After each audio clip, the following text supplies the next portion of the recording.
अरे बाप रे! उस बायोलॉजिस्ट ने पहली बार डायनासोर को खाना खिलाया, लेकिन उसने खाने के साथ अपना हाथ भी अंदर डाल दिया। और जैसे ही उसकी उंगलियां टूटने की आवाज आई, वो दर्द से चिल्लाने के बजाय पागलों की तरह हंसने लगा। वहां खड़े बाकी साथियों ने उसे रोकने की कोशिश तक नहीं की। उल्टा वो तो शैंपेन की बोतलें खोलकर जश्न मनाने लगे। क्यों? क्योंकि आखिरकार इंसानों ने मिलकर दुनिया का सबसे खतरनाक डायनासोर तैयार कर लिया था। लेकिन ये सब देखकर वहां खड़े एहान, एक लड़का के होश उड़ गए। डर के मारे उसकी हालत खराब हो गई। उसे तुरंत याद आया कि ये तो बिल्कुल वैसा ही है जैसा उसने अपनी पिछली जिंदगी में देखी हुई फिल्म में देखा था। अगर उसे ठीक से याद था तो इस खतरनाक प्रजाति के दो डायनासोर बनाए गए थे, एक नर और एक मादा। लेकिन बाद में मादा ने नर को मारकर खा लिया था। उसे लगा कि अब उसका बचना नामुमकिन है, वो भी मारा जाएगा। लेकिन ठीक उसी वक्त उसकी आंखों के सामने अचानक एक जादुई स्क्रीन चमक उठी। ये जीन मिक्सिंग सिम्युलेटर था, बिल्कुल वही गेम जो वो अपनी पुरानी जिंदगी में खेला करता था। इस गेम में कमाल की बात यह थी कि दूसरे जानवरों का शिकार करके उनके जीन्स को अपने अंदर मिलाया जा सकता था। जैसे डायनासोर के जीन्स से चबाने और काटने की गजब की ताकत, चीते जैसी फुर्ती से भागने की रफ्तार और विशालकाय समुद्री जीवों के जीन्स से शरीर का रंग बदलने की कला। इसके अलावा इसमें बहुत तेजी से बड़े होने और सांपों की तरह सामने वाले की गर्मी को महसूस करने की ताकत भी शामिल थी।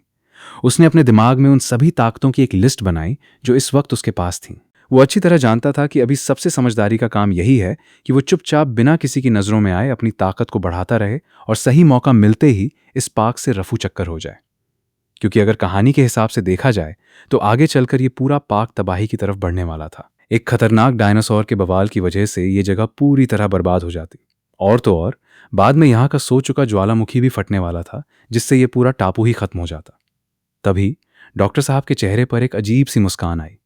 उन्होंने ताज़ा मीट के दो बड़े टुकड़े उठाए और आगे बढ़े। आखिरकार वो खतरनाक डायनासोर उनकी ही सबसे बड़ी खोज जो था, ये उनकी जिंदगी का सबसे बेहतरीन काम जो था, जिससे पार्क को करोड़ों की कमाई होने वाली थी।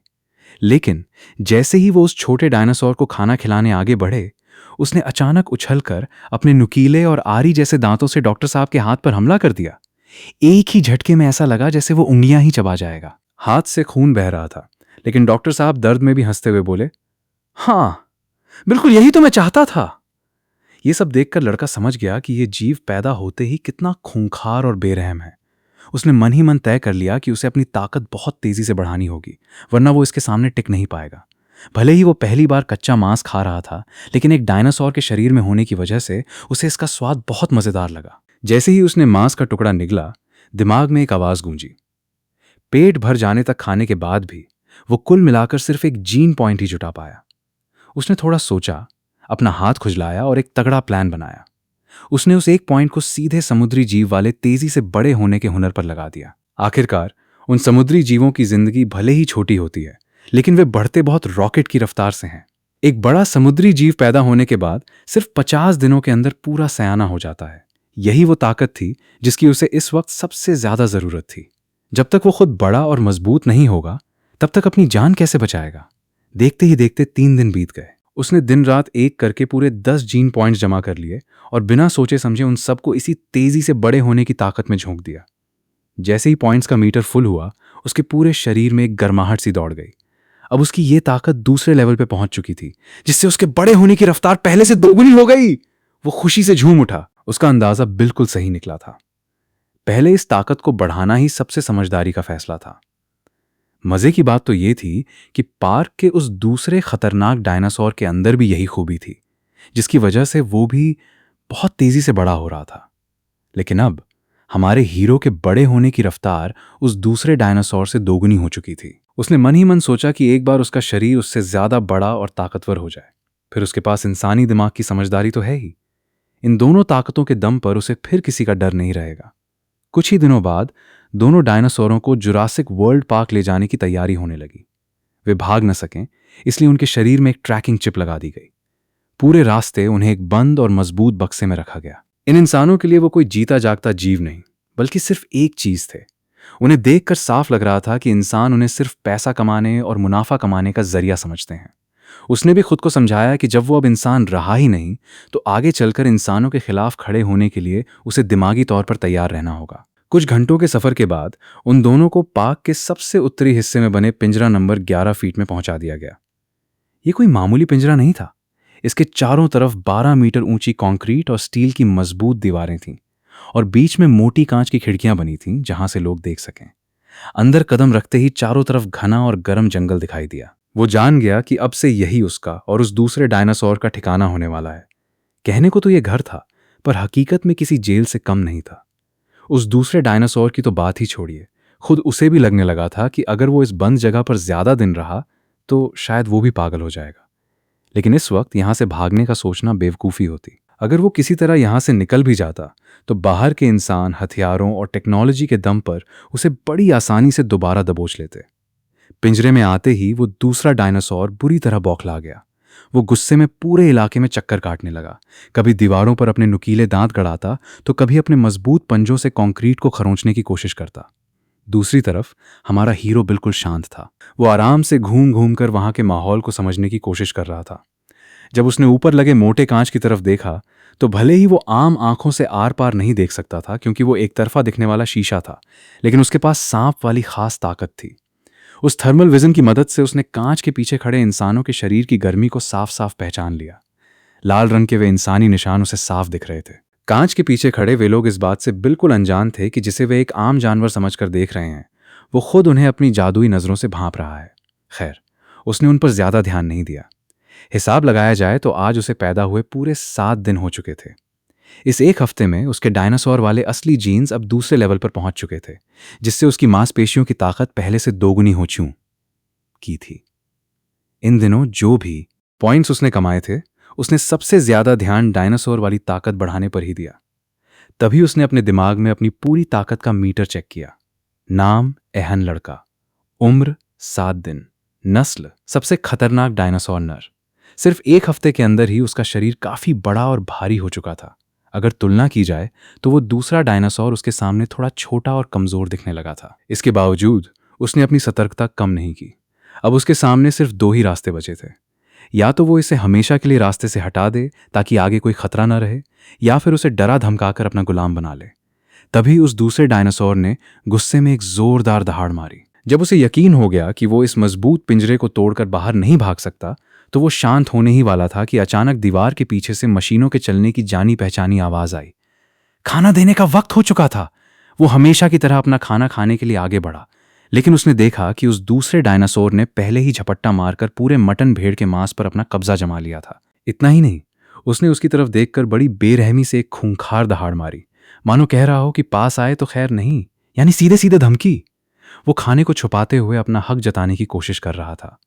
वो अच्छी तरह जानता था कि यह पहली बार था जब वे आमने सामने थे, और इस वक्त यह तय करना बहुत जरूरी था कि दोनों में से बॉस कौन है। फिल्म में भी शायद उस दूसरे नर डायनासोर के साथ यही हुआ होगा। वो शुरू से दबता चला गया और आखिरकार मारा गया। लेकिन अब हमारे हीरो के पास साइज और ताकत दोनों का फायदा था, तो वो भला क्यों पीछे हटता। उसने बिना एक पल गंवाए एक जोरदार छलांग लगाई और सीधे उसकी गर्दन की तरफ अपने नुकीले दांत गड़ा दिए। सामने वाला डायनासोर भी कोई कम नहीं था, उसने भी पूरी टक्कर देने की कोशिश की, लेकिन हमारे हीरो की पकड़ इतनी मजबूत थी कि उसने गर्दन को दबोचकर पूरी ताकत से घुमाया और उसे सीधे जमीन पर दे मारा। पीठ के बल जमीन पर गिरने के बाद भी वो दूसरा डायनासोर हार मानने को तैयार नहीं था। वो गुस्से में अपने दांत किटकिटा रहा था और अपनी गर्दन अकड़ाए खड़ा था, लेकिन अगले ही पल हमारे हीरो ने बिना रहम खाए उस पर थप्पड़ों और वार की बरसात कर दी। भले ही वो अभी उम्र में छोटा था, लेकिन उसकी दोगुनी ताकत का असर इतना जबरदस्त था कि वो वार उस दूसरे डायनासोर के लिए जानलेवा साबित हो सकते थे। कुछ ही मिनटों में लगातार जमीन पर घसीटे जाने और मार खाने के बाद उस दूसरे डायनासोर की सारी हेकड़ी निकल गई। अब वो और मार नहीं झेल सकता था, इसलिए उसने हार मानते हुए चुपचाप अपनी पीठ के बल लेटकर अपना पेट ऊपर कर दिया। जानवरों की दुनिया में इसका मतलब होता है पूरी तरह घुटने टेक देना। क्यों? आ गया मजा? बड़े आए थे दादा बनने, अब पता चला कि असली बॉस कौन है। हमारे हीरो ने मन ही मन सोचा और उसे छोड़ दिया। फिर वो आराम से घूमकर अपने खाने की तरफ बढ़ा। सचमुच किसी भी जानवर को सीधे रास्ते पर लाना हो तो बचपन से ही उसकी आदतें सुधारनी पड़ती हैं। वो दूसरा डायनासोर अभी भी जमीन पर चित लेटा हुआ था, हिलने तक की उसकी हिम्मत नहीं हो रही थी। वो बस चुपचाप टुकुर टुकुर उसे खाना खाते हुए देख रहा था। जब हमारे हीरो का पेट अच्छी तरह भर गया तब उसने एक हल्की सी दहाड़ मारी, जिसका मतलब था, हाँ अब जाओ और बचा खुचा तुम खा लो। खाते खाते उसे ख्याल आया कि क्यों ना इसका कोई नाम रख दिया जाए। उसे याद आया कि फिल्म में हीरो ने जिस समझदार और फुर्तीले डायनासोर को पाला था उसका नाम ब्लू था, और इस वाले का रंग हल्का भूरा और सफ़ेद सा था, तो उसने इसका नाम रख दिया ग्रे ग्रे। इसके बाद से उसके रोज़ के रूटीन में एक नया काम जुड़ गया था, ग्रे को ढंग से ट्रेनिंग देना और उसे अपने इशारों पर नचाना। देखते ही देखते वक्त पंख लगाकर उड़ गया और उन्हें पैदा हुए पूरे 3 महीने हो चुके थे। अब वे उस घने और हरे भरे जंगलों के बीच हमारे हीरो और ग्रे ने मिलकर एक जंगली सूअर का शिकार करने का प्लान बनाया। वे दोनों चुपचाप दाएं बाएं से उसके पीछे की तरफ बढ़े। अगले ही पल हमारा हीरो बिजली की रफ्तार से आगे बढ़ा और एक ही छलांग में सीधे सूअर के ऊपर जा गिरा। अचानक हुए इस हमले से वो जानवर बुरी तरह घबरा गया और डर के मारे चिल्लाने लगा, लेकिन हमारे हीरो ने तुरंत उसकी गर्दन दबोच ली। ठीक उसी वक्त ग्रे भी तेजी से वहां पहुंचा और उसने सूअर के पेट पर जोरदार वार किया। कुछ ही देर में उस जानवर की सांसें हमेशा के लिए थम गईं। तभी दिमाग में फिर से एक मैसेज चमका, तगड़ा और भारी शरीर? नहीं भाई, इसकी कोई जरूरत नहीं है। उसने मन ही मन सोचते हुए इस ऑफर को ठुकरा दिया। उसने बिना देर किए उन नए 5 पॉइंट्स को भी सीधे समुद्री जीव वाले तेजी से बड़े होने के हुनर में डाल दिया। अब यह ताकत तीसरे लेवल पर पहुंच चुकी थी, जिससे उसके बड़े होने की रफ्तार सामान्य से पूरी 3 गुना ज्यादा हो चुकी थी। आज के समय में उसकी ताकत और लड़ने की काबिलियत इतनी बढ़ चुकी थी कि वो जंगल के राजा, शेर, चीते या बड़े से बड़े खूंखार भालू को भी चुटकियों में ढेर कर सकता था। लेकिन वो जानता था कि अभी इतनी ताकत काफी नहीं थी, क्योंकि उसकी मंजिल तो बहुत बड़ी थी। क्योंकि उसके असली दुश्मन ये सीधे साधे जानवर नहीं, बल्कि इंसानों की पूरी फौज थी। जब तक उसके पास हथियारों से लैस सैनिकों का मुकाबला करने की असली ताकत नहीं आ जाती, तब तक वो इस पिंजरे से बाहर पैर रखने की सोच भी नहीं सकता था। देखते ही देखते उन दोनों डायनासोरों ने मिलकर उस पूरे सूअर को चट कर दिया। तभी हमारे हीरो की गर्मी भांपने वाली जादुई नजरों ने नोटिस किया कि कांच के केबिन की तरफ कोई आ रहा है। आने वाले लोग कोई और नहीं, बल्कि वही डॉक्टर साहब थे, और उनके साथ एक मोटे पेट वाला बड़ा बिजनेसमैन होस्किंस भी था। वो बिजनेसमैन बड़ी एक्साइटमेंट के साथ बोला, डॉक्टर, आपने सचमुच दुनिया की सबसे खतरनाक और लाजवाब मशीन तैयार कर दी है। लेकिन एक बात समझ नहीं आई, ये दोनों डायनासोर तो एक ही साथ पैदा हुए थे ना, फिर इन दोनों के साइज में इतना बड़ा फर्क कैसे है? ये नर वाला तो मादा से कहीं ज्यादा बड़ा दिख रहा है। डॉक्टर साहब के चेहरे पर एक चालाकी भरी मुस्कान आई और वो बोले, दरअसल मैंने इनके अंदर एक खास समुद्री जीव के जीन्स मिलाए हैं, जो इन्हें बहुत तेजी से बड़ा होने की ताकत देते हैं। अब इस नज़ारे को देखकर तो यही लगता है कि शायद इस नर डायनासोर के शरीर में वे जीन्स ज्यादा असर कर गए हैं, इसीलिए इसके बड़े होने की रफ्तार इतनी तेज है। डॉक्टर साहब ने चश्मा ठीक करते हुए समझाया। बिजनेसमैन होस्किंस की आंखें चमक उठी। वो खुशी से उछलते हुए बोला, तब तो ये और भी बढ़िया बात है। दरअसल बाहर की दुनिया को दिखाने के लिए तो ये दोनों डायनासोर महज इस पार्क के नए अजूबे थे, लेकिन पर्दे के पीछे का खेल कुछ और ही था। इन दोनों को तो बस एक एक्सपेरिमेंट के तौर पर तैयार किया गया था। असली प्लान तो इन्हें फौज में शामिल करके जंग के मैदान में उतारने का था। अगर आगे चलकर इन दोनों का परफॉर्मेंस उम्मीद के मुताबिक रहा, तो डॉक्टर साहब ऐसे कई और डायनासोर तैयार करने वाले थे, ताकि इंसानों की एक ऐसी खतरनाक आर्मी बनाई जा सके जो पल भर में तबाही मचा दे। वक्त तेजी से आगे बढ़ता रहा। जब से वे पैदा हुए थे, तब से लेकर अब पूरे 10 महीने बीत चुके थे। हमारे हीरो की लंबाई अब 15 मीटर को भी पार कर चुकी थी और उसकी ऊंचाई लगभग 7-7.5 मीटर तक पहुंच गई थी, जबकि उसका वजन बढ़कर पूरे 20 टन हो चुका था।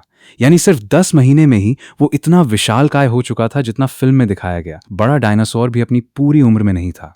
इसके अलावा उसके शरीर के सारे जीन्स अब 5वें लेवल को पार करके एक कदम और आगे बढ़ चुके थे। डायनासोर वाली चबाने की ताकत अब सुपर पावर बाइट में बदल चुकी थी। भागने की रफ्तार अब हाई स्पीड मोशन बन चुकी थी, जिससे वो पलक झपकते ही कहीं भी पहुंच सकता था। तभी उसने अपने दिमाग में एक बार फिर अपना स्टेटस चेक किया। नाम एहन, उम्र 10 महीने, नस्ल बौन्य पावान लोन, सबसे खतरनाक डायनासोर। अगर तुलना की जाए तो उसके साथ रहने वाली ग्रे इस वक्त सिर्फ 7 मीटर लंबी और 3.5 मीटर ऊंची थी, और उसका वजन केवल 4 टन था। यानी हमारे हीरो का साइज उससे पूरा 5 गुना बड़ा हो चुका था। अब वो समझ गया था कि इस लोहे और कंक्रीट के पिंजरे को तोड़कर आजाद होने का सही वक्त आ गया है। अब यहां और रुकने का कोई फायदा नहीं था। पहली बात तो ये कि यहां खाने पीने की बहुत कमी थी। इंसान रोज नाप तौल कर थोड़ा सा ही मीट देते थे। दूसरी बात, इस बंद जेल में रहते रहते वो बुरी तरह ऊब चुका था। वो अब और इस छोटे से पिंजरे में घुट घुट कर नहीं जीना चाहता था। उसने मन ही मन एक खतरनाक कसम खाई। वो इस पूरे टापू से एक एक इंसान को खदेड़ कर बाहर कर देगा, किसी को नहीं छोड़ेगा। उसने धीरे से अपनी गर्दन घुमाई और पास ही में मजे से मांस चबा रही ग्रे की तरफ देखा। ग्रे ने भी बदले में एक जोरदार दहाड़ मारी, और यह दहाड़ महज एक आवाज नहीं, बल्कि आजादी की जंग शुरू होने का ऐलान था। अगर फिल्म की कहानी याद करें तो वहां उस डायनासोर ने बाहर निकलने के लिए बहुत दिमाग लगाया था। उसने सबसे पहले मेंढक वाले जीन्स का इस्तेमाल करके अपने शरीर की गर्मी को छुपा लिया, जिससे पिंजरे के कैमरे उसे ढूंढ ही नहीं पाए। फिर उसने दीवार पर अपने पंजों के गहरे निशान बना दिए ताकि इंसानों को लगे कि वो दीवार फांद कर भाग चुका है। जब पार्क की मालकिन क्लेयर ने कंट्रोल रूम से दोबारा जांच की, तब जाकर पता चला कि वो तो कहीं गया ही नहीं, बल्कि वहीं छुपा बैठा था। लेकिन तब तक बहुत देर हो चुकी थी, क्योंकि बाकी लोग पिंजरे के अंदर जा चुके थे। तभी उसने छुपकर अचानक हमला किया और छोटे दरवाजे को ब्लॉक कर दिया। जान बचाने के लिए गार्ड्स को बड़ा गेट खोलना पड़ा और इसी का फायदा उठाकर वो पार्क में खुला घूम गया। लेकिन सच कहा जाए तो फिल्म वाले डायनासोर की इस पूरी तरकीब में उसका दिमाग कम और किस्मत ज्यादा थी। मगर हमारे हीरो को ऐसी किसी किस्मत या चालाकी की कोई जरूरत नहीं थी। ये मजबूत लोहा और कंक्रीट का बड़ा गेट उसे रोकने की औकात ही नहीं रखता था। उसने अपनी पूरी ताकत समेटी। इस एक वार में उसका वो सारा गुस्सा था जो पिछले 10 महीनों से इस पिंजरे में कैद रहने की वजह से उसके अंदर खौल रहा था। उसने पूरी ताकत के साथ गेट पर टक्कर मारी। वो गुस्सा और पिछले 10 महीनों का घुटन भरा इंतजार। ऐसा लगा जैसे उसके सामने खुद भगवान भी आ जाएं तो वो भी उसे नहीं रोक पाएंगे। ग्लास के दूसरी तरफ खड़े डॉक्टर साहब और क्लेयर की आंखें फटी की फटी रह गईं। उन्हें अपनी आंखों पर यकीन ही नहीं हो रहा था। क्या बकवास है, ये डायनासोर गेट तोड़कर बाहर कैसे आ गया? गेट टूटते ही ग्रे भी उसके पीछे पीछे बाहर निकल आया। पिंजरे के बाहर कुछ वर्कर्स काम कर रहे थे। उन्हें देखते ही मची भगदड़। वे अपनी जान बचाकर इधर उधर भागने लगे, लेकिन मौत उनके पीछे ही थी। एक वर्कर अभी ठीक से भाग भी नहीं पाया था कि हीरो की एक भारी और मजबूत पूंछ ने बिजली की रफ्तार से उसे अपनी चपेट में ले लिया। इंसानों के प्रति उसके दिल में कोई दया नहीं थी। उसने अपने धातु जैसे चमकते पंजों का एक ही वार किया और खेल खत्म। उसे लगा कि ये पॉइंट्स तो बहुत ही कम थे। एक सुअर का शिकार करने से तो ज्यादा पॉइंट्स मिलते थे। खैर, उसके पीछे आ रही ग्रे भी इस वक्त जोश में भरी हुई थी। उसने एक लंबी छलांग लगाई और एक और वर्कर को अपना शिकार बना लिया। महज आधे मिनट के अंदर ही उस 11 नंबर इलाके में पूरा इलाका एक मलबे के ढेर में बदल गया और इस तबाही के जिम्मेदार वे दोनों डायनासोर वहां से बहुत दूर निकल चुके थे। शीशे के उस कैबिन में अब सिर्फ क्लेयर और मसरानी ही जिंदा बचे थे, जो डर के मारे कांप रहे थे। मसरानी ने तुरंत घबराते हुए चिल्लाकर ऑर्डर दिया, जल्दी करो, हमारी सिक्योरिटी टीम को भेजो और उन दोनों को वापस पकड़ कर लाओ। और हां, ध्यान रहे कि टीम सिर्फ बेहोश करने वाले और बिना जान लेने वाले हथियार ही इस्तेमाल करेगी। उन्हें खरोंच तक नहीं आनी चाहिए। मुझे वे दोनों हर हाल में जिंदा चाहिए। दूसरी तरफ हमारा हीरो अपने मजबूत और भारी कदमों से आगे बढ़ता जा रहा था और ग्रे भी उसके पीछे पीछे चल रही थी। उसने सांप वाली खास ताकत को पूरी तरह एक्टिवेट कर दिया था, जिससे अब पूरे 1 किलोमीटर के दायरे में होने वाली छोटी से छोटी हलचल भी उसकी नजर से बच नहीं सकती थी। खुले आसमान के नीचे चलते हुए उसे महसूस हुआ कि आखिरकार वो उस घुटन भरी जेल से आजाद हो चुका है। उसने सुकून की सांस ली और सोचा, इस समंदर के पार क्या है? यकीनन सिर्फ और सिर्फ आजादी। लेकिन वो जानता था कि पिंजरे से निकलना तो बस शुरुआत थी। अब इंसान अपनी पूरी फौज के साथ उसके पीछे आने वाले थे। उसने मन ही मन मुस्कुराते हुए तय कर लिया कि अब इन घमंडी इंसानों को ऐसा सबक सिखाना है कि उन्हें असली डायनासोर का खौफ क्या होता है इसका अंदाजा हो जाए। तभी वो रुका। उसने अपना लंबा और मजबूत हाथ आगे बढ़ाया, अपने बाएं कंधे के पास एक खास जगह को टटोला और बिना झिझके अपने नुकीले पंजों को सीधे मांस के अंदर घुसा दिया। बिना दर्द की परवाह किए उसने एक ही झटके में इंसानी अंगूठे के साइज की एक छोटी सी ट्रैकिंग चिप बाहर निकाल ली। इसके तुरंत बाद उसने ग्रे को भी पास बुलाया और उसके कंधे में धांसी चिप को भी खींचकर बाहर कर दिया। भले ही उसने और ग्रे ने अपने शरीर से वे चिप्स निकाल ली थीं, लेकिन उसने उन्हें बेकार समझकर फेंका नहीं। उसके दिमाग में एक जबरदस्त प्लान चल रहा था। वो इन्हीं चिप्स का इस्तेमाल करके इंसानों को अपने ही जाल में फंसाने वाला था। दूसरी तरफ जुरासिक वर्ल्ड के कंट्रोल रूम में भगदड़ मची हुई थी। मसरानी और क्लेयर की सांसें अब भी ऊपर नीचे हो रही थीं। उन्होंने तुरंत कंप्यूटर स्क्रीन की तरफ देखा, जहां दोनों डायनासोरों के शरीर में लगी चिप्स का सिग्नल साफ दिखाई दे रहा था। स्क्रीन पर लाल निशान बहुत तेजी से दक्षिण साउथ की तरफ बढ़ रहे थे। कंट्रोल रूम से तुरंत वायरलेस पर आवाज गूंजी। कंट्रोल रूम का एसेट कंट्रोल टीम ACU को संदेश। पिंजरे से भागे दोनों डायनासोरों की लोकेशन मिल गई है। वे बहुत तेजी से आगे बढ़ रहे हैं। ध्यान रहे, सभी को सिर्फ बेहोश करने वाले हथियारों का ही इस्तेमाल करना है। कंट्रोल रूम की बात सुनकर सिक्योरिटी टीम के 1 दर्जन से ज्यादा हथियारों से लैस जवानों ने एक साथ कहा, समझ गए। उन्होंने फौरन अपनी गन्स तैयार की और 2 बड़ी गाड़ियों में बैठकर जंगल की तरफ रवाना हो गए। कंट्रोल रूम की बड़ी स्क्रीन पर उन जवानों के कैमरों का लाइव वीडियो साफ दिख रहा था। तभी अचानक स्क्रीन पर दिख रहे जवान एक जगह रुक गए। कंप्यूटर ने सिग्नल दिया कि दोनों डायनासोर भी उसी जगह पर आकर रुक चुके हैं। कंट्रोल रूम से तुरंत ऑर्डर मिला, सभी गाड़ियों से उतरो और आगे बढ़ो। हुक्म मिलते ही सारे जवान अपनी बंदूकें ताने बहुत ही सावधानी से उस घने और पुराने जंगल के अंदर कदम बढ़ाने लगे।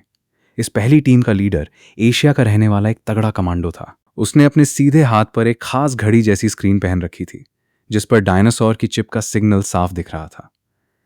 पानी की एक छोटी सी नदी को पार करने के बाद लीडर अचानक रुक गया। उसने अपनी घड़ी पर देखा।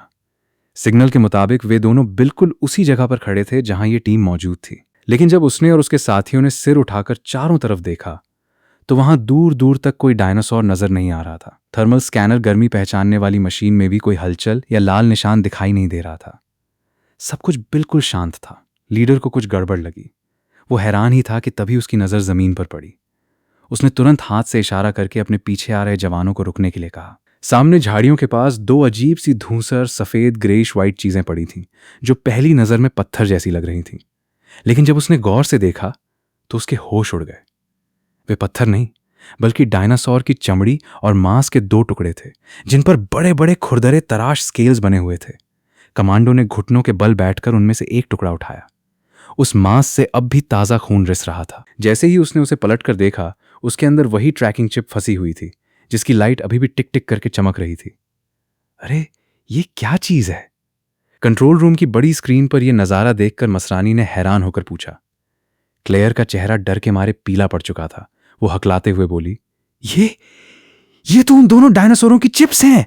उन्होंने खुद अपने शरीर को चीरकर इन चिप्स को बाहर निकाल फेंका है। ये सुनते ही पूरे कंट्रोल रूम में सन्नाटा पसर गया।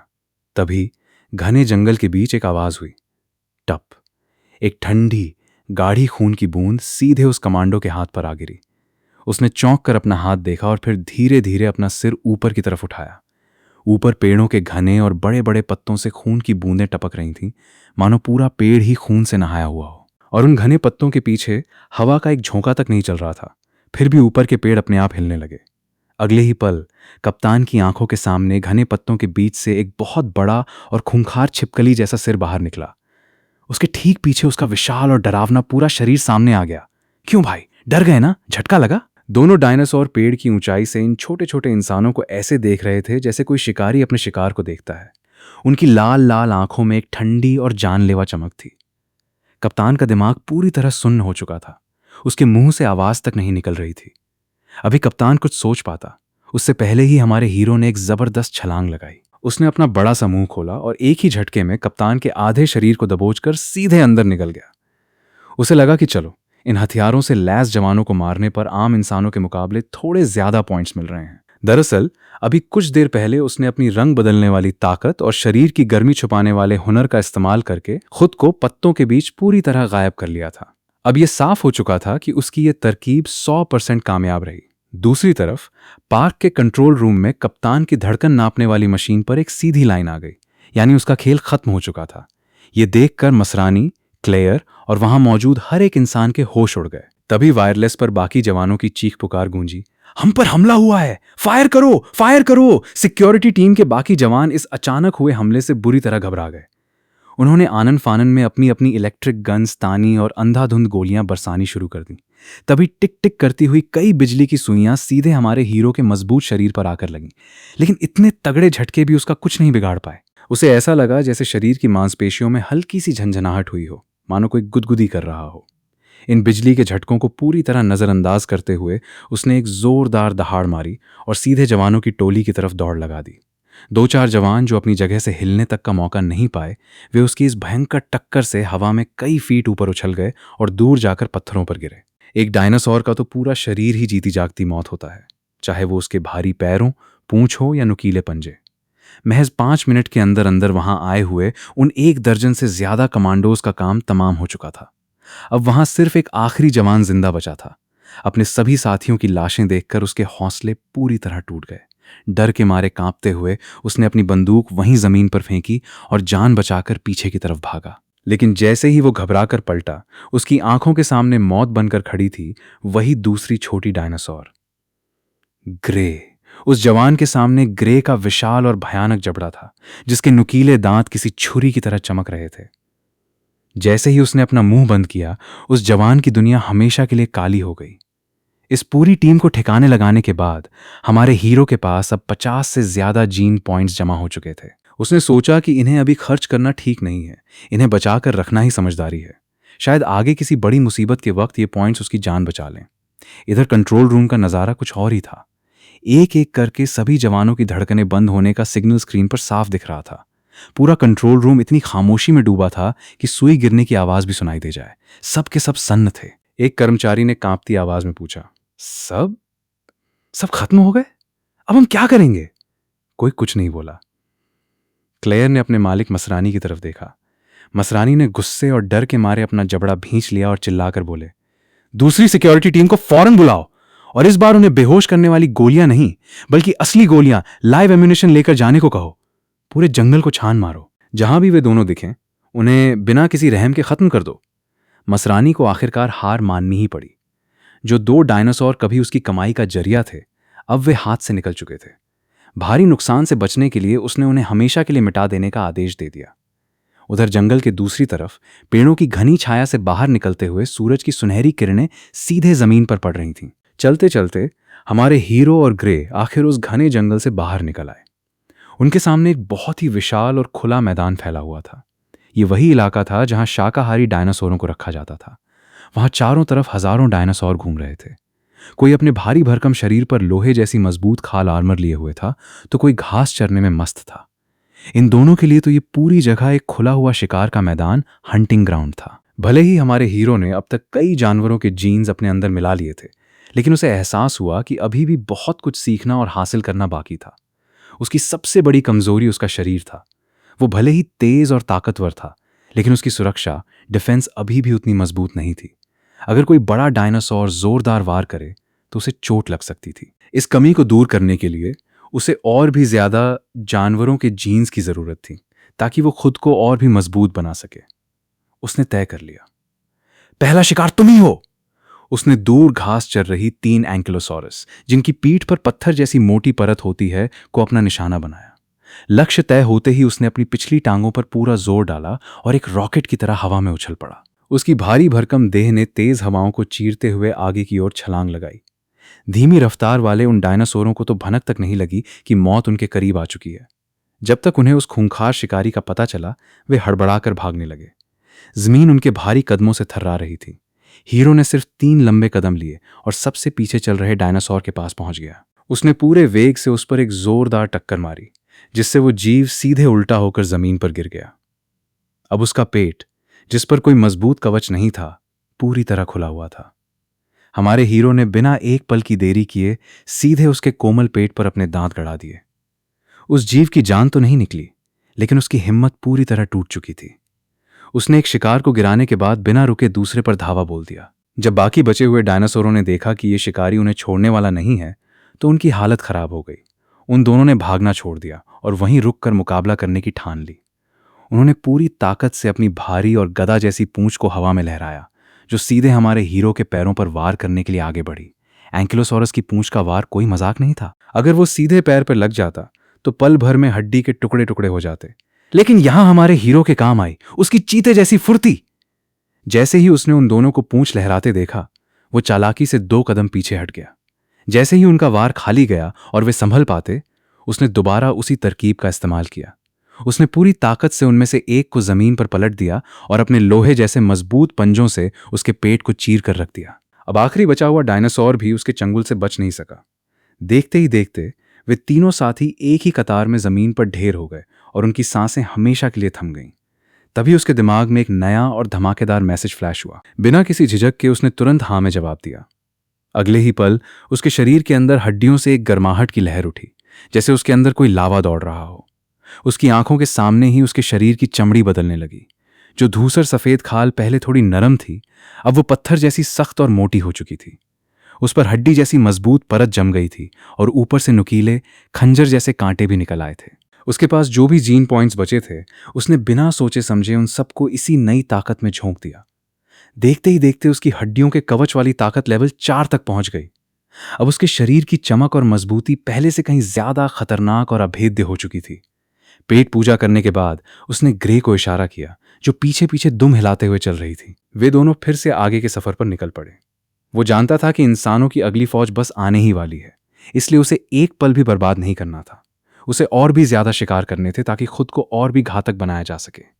उसे इस बात का पूरा अंदाजा था कि अगली बार जब इंसान आएंगे तो वे पहले से कहीं ज्यादा तैयारी के साथ आएंगे और उसे उनका सामना करने के लिए अजेय बनना ही होगा। इंसानों से अपनी सुरक्षा के लिए ज्यादा से ज्यादा ताकत और नए जीन्स की जरूरत थी। दूसरी तरफ डायनासोर जीन रिसर्च सेंटर में भारी हड़कंप मचा हुआ था। मसरानी आपे से बाहर होकर सीधे डॉक्टर हेनरी वू के कैबिन में घुस गया। उसने चिल्लाते हुए कहा, हेनरी, मुझे सच सच बताओ, तुमने उन 2 डायनासोरों को आखिर बनाया क्या है? वे कैसी आफत हैं? डॉक्टर वू अपनी कुर्सी पर बड़े इत्मीनान से बैठे थे। एक घूंट चाय पीते हुए उन्होंने ठंडे दिमाग से जवाब दिया, मुझे माफ करें मसरानी, लेकिन मैं उन डायनासोरों के जीन का राज नहीं खोल सकता। ये कंपनी की सीक्रेट फाइल है। मसरानी ने गुस्से में टेबल पर हाथ मारा, वे इंसान मार रहे हैं, तुम्हें अंदाजा भी है कि क्या हो रहा है? डॉक्टर वू ने बस अपनी भौहें ऊपर उठाई और कंधे उचकाते हुए बोले, ये तो वाकई दुर्भाग्यपूर्ण है। मसरानी ने उन्हें धमकाते हुए कहा, तुम्हारी इस खोज ने पूरे पार्क में आग लगा दी है। बोर्ड ऑफ डायरेक्टर्स तुम्हारा सारा काम जब्त करने वाले हैं और तुम्हें अपनी इन करतूतों के लिए कानूनी कार्रवाई का सामना भी करना पड़ेगा। डॉक्टर वू के चेहरे पर एक कुटिल मुस्कान आ गई। इन लालची पूंजीपतियों का असली चेहरा वो बखूबी जानते थे। अगर मसरानी उन पर इल्जाम मढ़ने की कोशिश कर रहे थे तो उन्हें भी अपनी तैयारी रखनी थी। यानी यहां से अपनी रिसर्च और डेटा लेकर रफू चक्कर होने का समय आ चुका था। उधर जुरासिक वर्ल्ड के उत्तरी हिस्से में, जहां शाकाहारी डायनासोरों का बाड़ा था, वहां भगदड़ मची थी। चारों तरफ डर और दहशत की चीखें गूंज रही थीं। ऐसा लग रहा था जैसे साक्षात मौत बनकर 2 खूंखार डायनासोर वहां दाखिल हो चुके हों। तभी उन दोनों की दहाड़ गूंजी, एक ऐसी गूंज जिसे सुनकर किसी की भी रूह कांप जाए। हजारों की तादाद में मौजूद विशाल मैमथ हाथी जैसे भारी भरकम जानवर अपनी जान बचाने के लिए इधर उधर भाग रहे थे। लेकिन आखिरी में बचा हुआ एक विशाल ममॉन्ट विशालकाय हाथी, जिसकी लंबाई 25 मीटर और ऊंचाई 15 मीटर के करीब थी, हार मानकर ठहर गया। उसे समझ आ गया था कि भागने का कोई फायदा नहीं। अब उसे उन 2 खूंखार हत्यारों का सामना करना ही होगा। वो जीव 5 मंजिला इमारत जितना ऊंचा था और उसका वजन 50 टन से भी ज्यादा था। साइज के मामले में वो इन दोनों खतरनाक डायनासोरों से कहीं ज्यादा बड़ा था, लेकिन था तो आखिरकार एक शाकाहारी जानवर ही। अपने से कई गुना बड़े उस विशालकाय जीव को सामने देखकर भी हमारे हीरो के मन में रत्ती भर भी डर नहीं आया। उसने अपने पिछले पैरों से जमीन पर ऐसा जोरदार धक्का दिया कि नीचे की मिट्टी और पत्थर चकनाचूर हो गए। पलक झपकते ही उसने बिजली जैसी रफ्तार पकड़ी और सीधे उस विशाल जीव पर सामने से हमला बोल दिया। ग्रे भी तमाशा देखने के लिए नहीं रुकी थी। वो भी फुर्ती से घूमकर दूसरी तरफ से आगे बढ़ी ताकि हमारे हीरो के वार को और मजबूत कर सके। हमारे हीरो ने अपना खूंखार और बड़ा सा मुंह खोला और सीधे उस जीव की लंबी गर्दन पर अपने दांत गड़ा दिए। उसके जबड़े में डायनासोर की सुपर पावर बाइट वाली ताकत थी, जो एक ही झटके में एक्टिवेट हो गई। उसके लोहे जैसे नुकीले दांतों ने उस जीव की मोटी चमड़ी और मांस को तिनके की तरह चीर दिया। 5 गुना ज्यादा मजबूत हो चुकी चबाने की इस ताकत ने एक ही बार में उसकी गर्दन की मजबूत हड्डी को कड़कड़ा कर तोड़ दिया। वो पहाड़ जैसा विशालकाय शरीर एक झटके में लड़खड़ाया और भारी आवाज के साथ जमीन पर आ गिरा, जिससे चारों तरफ धूल का गुबार उड़ गया। तभी दिमाग में फिर से एक नया और धमाकेदार मैसेज गूंजा। ये सुनते ही हमारे हीरो का रोम रोम खुशी से खिल उठा। आखिरकार उसे वही ताकत मिलने जा रही थी जिसकी उसे सबसे ज्यादा जरूरत थी। ये जीन एबिलिटी सचमुच कमाल की थी। उसके लिए तो एक ही सीधा सा नियम था, जितना बड़ा शरीर उतनी ज्यादा ताकत और उतनी ही ज्यादा धमक। उसका तो सपना था कि एक दिन वो गॉडजिला या किंग कॉन्ग जितना विशालकाय बन जाए, ताकि जब वो कदम रखे तो पूरी धरती डोल उठे। जैसे ही उसने इस नई ताकत को अपनाने के लिए हाँ कहा, उसके शरीर के अंदर एक भयानक बदलाव शुरू हो गया।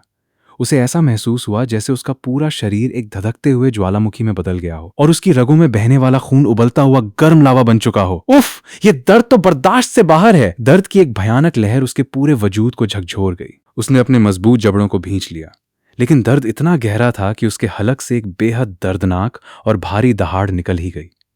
पास ही खड़ी ग्रे, जो अब तक बड़े मजे से शांत खड़ी थी, अपने साथी की यह हालत देखकर डर गई। उसने अपनी आंखें बड़ी बड़ी कीं और घबराकर 2 कदम पीछे हट गई। वो समझ नहीं पा रही थी कि अचानक उसके इस अजेय और महाशक्तिशाली साथी को क्या हो गया है, जो इस कदर दर्द से तड़प रहा है। कि इस सीरीज का नेक्स्ट पार्ट आएगा या नहीं। अगर इस वीडियो पर आपका सपोर्ट अच्छा दिखा तो भाई अगला एपिसोड बहुत ही जल्द आ जाएगा, और वो भी पूरे 1 घंटे का। तो बस अपना सपोर्ट दिखा देना और जो भी स्टोरी आपको चाहिए उसे कमेंट करना मत भूलना। चलो भाई लोग, बाय बाय, मिलते हैं अगले धमाकेदार वीडियो में।